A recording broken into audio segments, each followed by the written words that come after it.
Hello everyone, welcome to today's video. Today's video is going to be about how to fix iPhone reminders not syncing in 2026.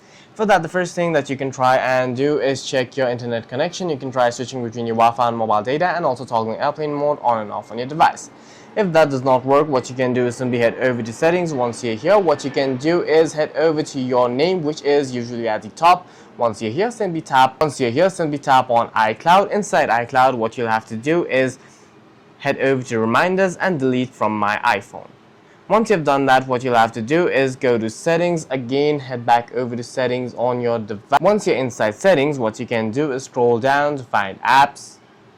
Once you're inside apps, what you'll have to do is head over to the reminders, tap on reminders. Once you're here, what you can do is head over to default list, and then once you're inside default list, what you can do is select a list under iCloud instead of a third-party account like Outlook.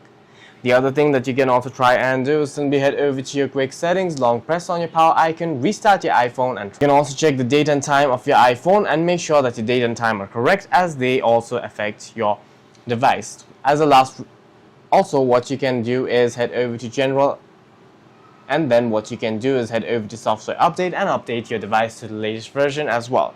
For any further questions, please feel free to leave a comment down below.